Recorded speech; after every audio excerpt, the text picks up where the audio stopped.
Good morning, it's me again with CorelDRAW tips and tricks, and I've already made 3 other videos on how to do this, and I feel a little embarrassed that I'd already made a video how to do this way, and that looks pretty good.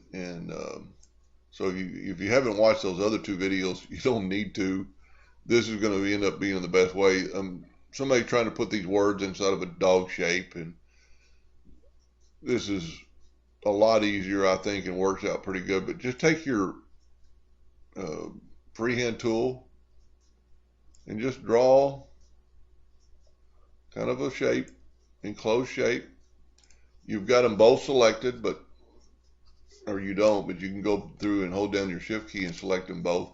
Go to intersect, and what you've done, you made this shape that you want your words in.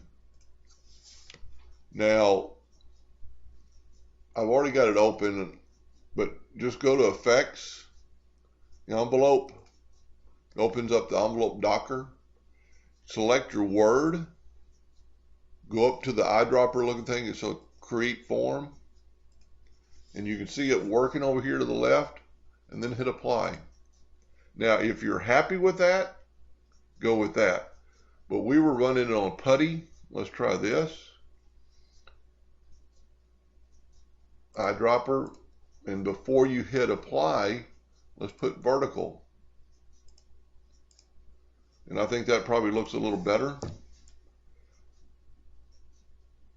Take it and put it inside your dog. Now there's a little bit of a mess up right here, but as in the videos last night, you can go to range, convert to curve, and you can fix that problem with that little part.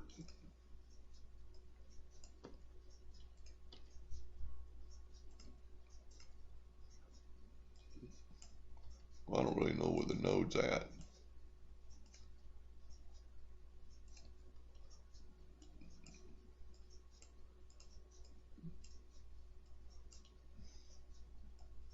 Well, anyway, to save the video, you can see how that works. And I did 2 earlier. This one is vertical and this one's putty, so putty's going to work a lot better in this shape, where vertical worked better, I think, in this shape. But like when you get to the dog's head or the form. Now, I pre-did this, so I hope it actually still works. We're going to try to put let's write the word dog.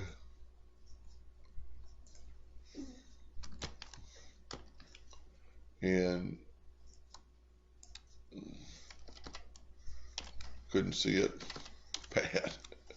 Anyway, and just let's say this is a really long word and you've typed it out. And in this case, I think capital letters are going to look the best. So when you have your shape tool, just go up to text, change case, make them all uppercase. Uppercase and hit OK. Now that's a little bit too big for that head, so let's make it.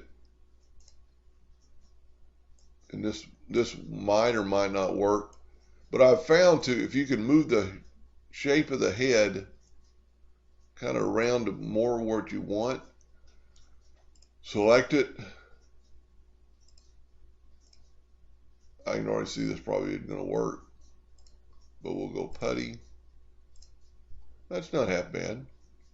So now all you have to do is just re-rotate it back to where your shape is. And I'm not going to take too much time here, but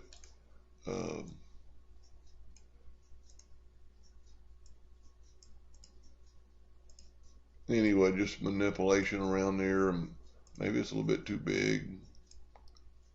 But anyway, you get the idea, and to me, it's a lot of fun. Then you go through and grab, and this is where the 2-point line might help you as you get a little closer. Go here, there to make your boundary box.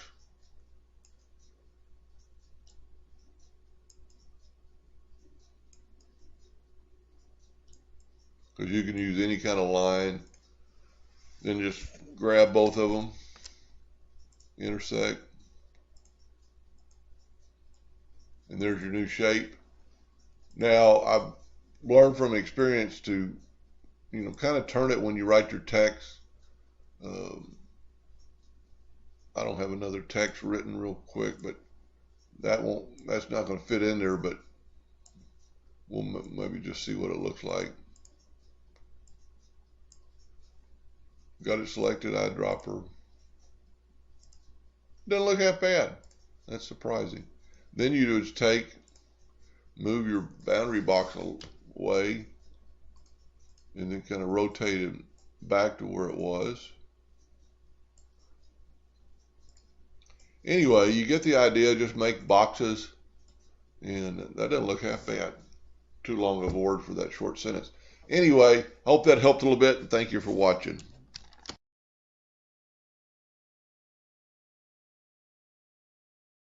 Hi, it's me again with CorelDRAW tips and tricks, and tonight's video is going to be about bitmap,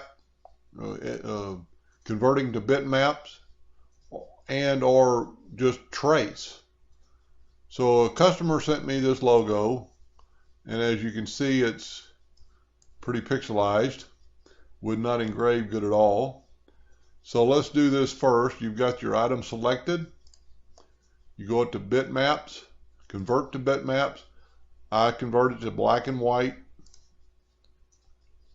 and you can already see it's turned it black and white, but it's still rough around the edges. So now we're gonna select the item, and we're gonna do an outline trace. I like using clip art. Reduce bitmap, just put OK. Takes just a second.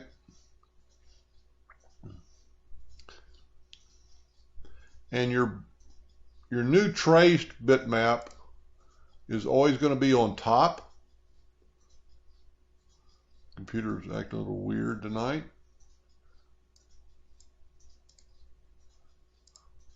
So you go and you grab it, you move the trace one away, and we'll look at it, and it's still rough around the edges.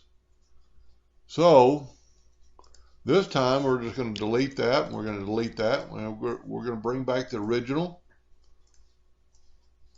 It's still rough around the edges. But this time we're just going to, instead of converting it to a bitmap, we're just going to do an outline trace. Clip art, same thing. I'm doing the exact same thing. Takes just a second. Your outline is always going to be on top. We're going to move this out of the way just in case. But now if you look at it, you've got clean, sharp lines. And you can always tell it's your trace item because you can take it apart. But we don't really need to take it apart. We're going to make it all black. And just to make it better, we're going to take away the fill by left clicking and then right clicking on red, which is going to be a hairline. So there's your vector artwork. You can manipulate it a little bit, change it around. If you did see some rough edges. But there is your engravable clip art that'll engrave really good, crisp, clean lines. Hope that helped a little bit, and thank you.